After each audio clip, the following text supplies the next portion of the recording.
حضرت امام غزالی رحمۃ اللہ علیہ اپنی کتاب مکاشفۃ القلوب میں توبہ سے متعلق ایک حکایت بیان کرتے ہیں کہ حضرت موسیٰ علیہ السلام کے زمانے میں ایک آدمی توبہ پر پختہ نہیں رہتا تھا۔ جب بھی وہ توبہ کرتا توڑ دیتا تھا۔ 20 سال تک اس کی یہی حالت رہی۔ اللہ تعالیٰ نے حضرت موسیٰ علیہ السلام کی طرف وحی کی کہ میرے بندے سے کہو میں اس پر غضبناک ہوں۔ حضرت موسیٰ علیہ السلام نے اس آدمی کو یہ پیغام پہنچا دیا۔ وہ بڑا غمگین ہوا اور صحرا کی طرف چل پڑا۔ وہ کہہ رہا تھا، اے میرے خدا، کیا تیری رحمت ختم ہو گئی ہے؟ یا تجھے میری نافرمانی نے کوئی نقصان دیا؟ یا تیری معافی کے خزانے ختم ہو گئے؟ یا تو نے بندوں پر بخل کیا؟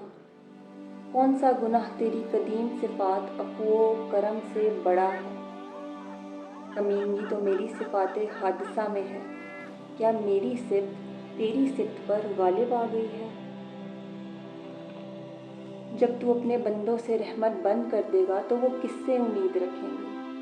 اگر تو نے انہیں رد کر دیا تو وہ کس کے پاس جائیں گے؟ اگر تیری رحمت ختم ہو گئی اور مجھے عذاب دینا لازم ہو گیا تو پھر اپنے تمام بندوں کا عذاب مجھ پر کر دے، میں اپنی جان ان کے بدلے میں پیش کرتا ہوں۔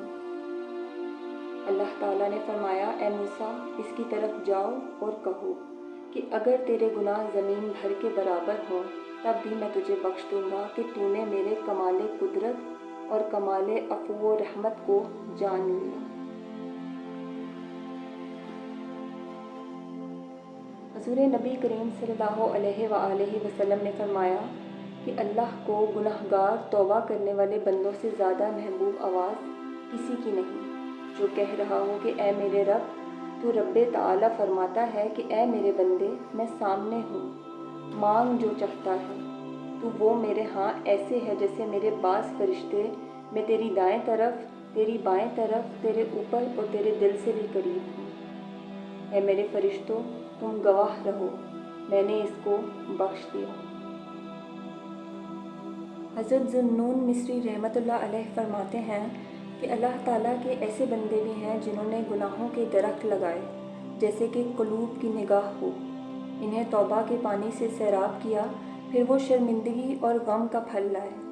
دیوانگی کے بغیر ہی وہ دیوانے ہیں، بے عقلی کے بغیر ہی کم عقل نظر آتے ہیں، در حقیقت وہ بڑے فصیح و بلیغ ہیں، اللہ اور اس کے رسول کی معرفت رکھتے ہیں۔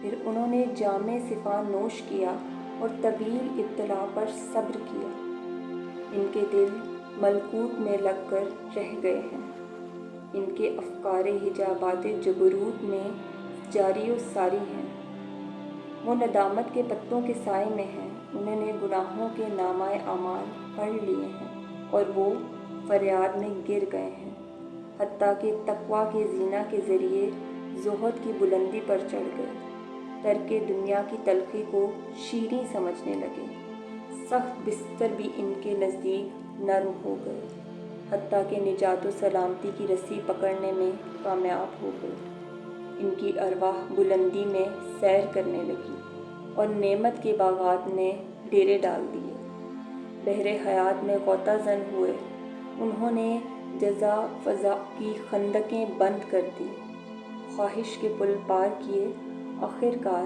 میدان علم میں اتر پڑے اور حکمت کے حوض سے سیراب ہوئے، فطانت کی کشتی پر سوار ہوئے، بحر سلامت میں ہوائے نجات کے ساتھ لنگر چھوڑ دیے، باغات راحت و سکون میں، مقامات عزت و کرامت میں پہنچ گئے۔